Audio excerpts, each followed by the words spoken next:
100 years ago, we were putting tar paper under our hardwood floors and we needed it. But do we need it today?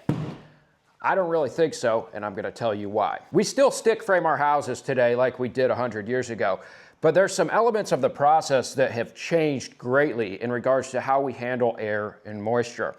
If we were to look at a house from 100 plus years ago, it's usually going to have one of two foundation types. It's usually going to have a crawl space that's open earth, or it's going to have a basement. And if you had a basement, you might have a nice full poured concrete basement. I do see some like that, but it's pretty rare in homes this old. A lot of times they were kind of dank places. You might have some open earth. Here in Michigan, we have the notorious Michigan basement, which is essentially a walk-in crawl space that is a basement, but there's no concrete to be seen in them unless they've been retrofitted. And so you had all of this moisture coming up from the ground directly underneath your house. But you had systems back then to deal with this. You know, you had old growth boards that were used for your joist, for your beams, for your subfloor. For your subfloor, you were using plank, all right? We didn't start using sheeting for our subfloors really until post-World War II, even though it existed long before then. So we really have two issues. We've got one, our moisture coming up, and two, we have our air that's just circulating around the house, and with this space down below not really being heated or cooled, you need to stop the air. You need to stop the moisture down there. And with our board subfloors, our plank subfloors, a lot of times these things are running at a 45-degree angle across, and they're not tongue and groove usually, and the air just comes up through. So you do need a product like this tar paper here to put underneath to stop those drafts from just flying up through in the winter and making your house cold. And you also want to stop that moisture from getting all into your nice wood floor, your oak or whatever you had. And it made a lot of sense back then. But these two types of building are not really seen anymore. I mean, in some places we do still build with vented crawl spaces. I personally think we should avoid it. It's not really a good way to build. But we don't ever have open earth basements, and I certainly don't see plank subfloor being used anymore. We now have a pretty dry basement or a dry crawl space, and on top of that, we are using sheathing products to stop the air transfer, to stop the moisture transfer that used to happen there, all right? Ideally, you don't have a moisture problem in your basement or crawl space, but even if you do, you have OSB. And what do we know about OSB? OSB is a class 2 vapor retarder. That means that if your house has an OSB subfloor in it, that you already have a built-in vapor retarder as that layer of OSB. With OSB being a class 2 vapor retarder, and it can fall a little outside of that into the class 3 category as well, that means it's more vapor closed than your tar paper, all right, than your underlayment, whatever you're using. And so what you're doing is you are stacking your vapor barriers on top of each other. And if you have plywood, it's slightly different. The estimates that I saw were somewhere around 10 to 15% of homes might have plywood subfloors that are being built today. And that's going to be a little more vapor open. That's going to be into a class 3 vapor retarder category. But either way, your tar paper is going to be usually around 5 to 8 perm. So it's a class 3 vapor retarder as well. If you have something like Aqua Bar B, which is another type of vapor retarder underlayment that you can put under hardwood floors, it's also going to be in that category. Now, there also are liquid applied products that you actually roll down like you would paint or floor finish, and they put a pretty thick plastic crust on top of the floor. And I wasn't able to find much published data from the manufacturers on what the actual perm ratings of these are, but they can only be applied over, continuous types of subfloor. You're not going to use it on a plank subfloor like this one. So I can only guess that when you apply this in this nice thick layer that it's supposed to be applied in on top of a, OSB subfloor that's already maybe around 1 perm, you're bringing the subfloor way down in permeability, its ability to allow vapor to transfer through towards the very bottom of that class 2 vapor retarder category. And then beneath that, you've got your class 1, which is just like sheets of plastic, and essentially no moisture transfer happens between them. And I'm not at all saying we don't need to manage the moisture in our homes, but let me ask you this. How often is the moisture in your home coming up from the basement if you've got a new construction? The answer should be never. You should never be managing the moisture in your home at the subfloor level underneath your hardwoods. And especially on a second floor. I've been thought for years, why are we doing this on a second floor? What are we protecting from? And the more I've gotten into the building science side of things, I could see we're not protecting from anything. It's an old way of doing things. And there are some types of construction to where I'm still gonna recommend these.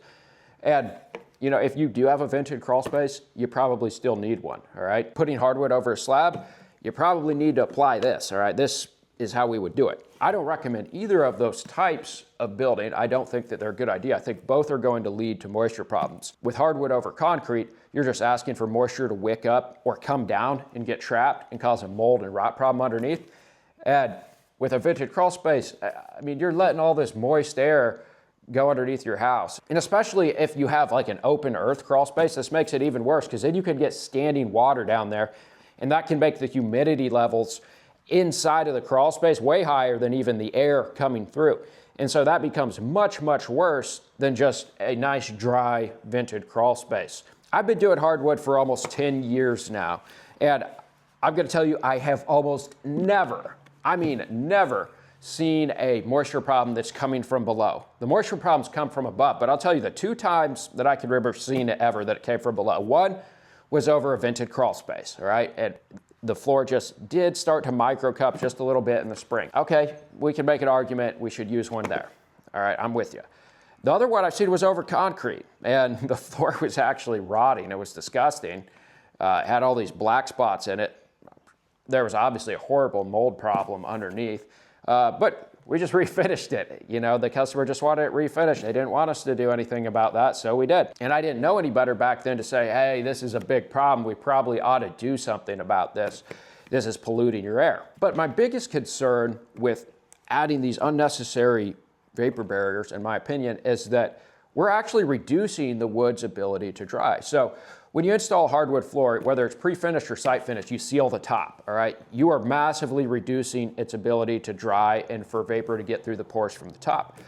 But the problem with that is that most of the time when I see water problems with a hardwood floor, which I see all the time, it's super common, it's from a leak though, all right? It's from the dishwasher, it's from the fridge hookup, it's from a toilet or some type of plumbing. And what happens is it gets both on top of the hardwood, goes down between the cracks, and then like in the bathroom, it'll get down underneath the wood floor and it's gonna travel across the subfloor, because what do we know about our OSB here? Our OSB is not very permeable. So when water hits it, it stays wet. And that moisture just transfers out underneath the hardwood floor. And when this happens, we're actually reducing the ability of that water to transfer down and dry down and get out. And it has to actually dry up through the hardwood more than if we didn't use a moisture barrier to begin with. So it's actually much more likely to lead to damaged hardwood when there's a moisture problem in a modern house rather than preventing it. And a lot of times on top of this, you're just adding unnecessary chemical into the house. Most of these roll-on barriers, they're pretty low VOC usually, but they still have an off-gassing window, and we don't really know what's in them, all right? Most chemicals are not required by law to tell you what's in them. And my opinion is that what's in your house will get into your body. And so I want to avoid these whenever possible. And when it comes to the asphalt, this is traditionally called tar paper. It's called tar paper because it is quite literally paper soaked in asphalt, all right? The old word for that was tar. And that tar helps it be less permeable, so it'll block moisture. It also helps it to keep from just rotting and molding like paper would on its own. And I'm not against this product on the outside of your house, but on the inside, you don't really want to be around petroleum-based stuff. To illustrate this in an extreme way, they say, stand back from your car when it's fueling because you don't want to breathe in the gas fumes. Well, this is also a petroleum-based product that's going to off-gas a little bit into your house. Now, there are other products you can use, like Aquabar B, which are not petroleum-based, and so you can find some that are going to have a very low chemical load in them. But I just don't see a good reason to use these moisture barriers, moisture retarders, whatever you want to call them, in most modern houses today. Now, to be totally transparent, I don't find this to be a huge deal, all right? This is pretty far down on the list of really important things to building a healthy home, but it's just unnecessary. It's unnecessary chemical, it's unnecessary cost, and it's unnecessary time that, whether it's you DIYing it or the contractor doing the work, needs to spend to get your floor in. So what are we actually doing for our customers though? For our customers, we are still putting in the vapor retarder products. And we're doing this because it's a liability issue. The NWFA still recommends these. And me as a contractor, I don't think this is a big enough deal to where I'm gonna go campaign against it and get my customer to want to change their mind on it. You know, if they come to me and they say, I'm trying to reduce chemicals in the house, I say, well, maybe we should consider leaving out the vapor retarders. I don't think you need them and they'll help your drying potential. But I'm not just going to go in and push that on a random person. When the NWFA comes out and says, hey, we don't really need to be using vapor retarders anymore on homes that have OSB or plywood subfloors, then we'll stop doing it for our customers. So my challenge to you is this: if you can't tell me why I need this over an OSB or plywood subfloor, I'm not gonna use it. And I'd like you to defend why you think I need it down in the comments. Because after years of contemplation on this, as I've been installing it at customers' homes, I can't come up with a good reason. And if you're interested in building differently and building a more affordable and less toxic house, I've actually made a free guide that's comparing different types of materials that are not commonly known. For example, sheep's wool insulation. Did you know that existed? If so, do you know how much it costs in compared to fiberglass? I've made a guide that's about 20 pages long, and it's mostly just a comparison. It's free. If you click the link down below, you can download it. It'll be sent over to your email. And don't worry, I don't hardly ever send out emails. I'm not going to spam you. But thanks for watching, guys, and let me know what you think. Do we need these in modern subfloor assemblies in our homes today to protect our hardwood floors or not?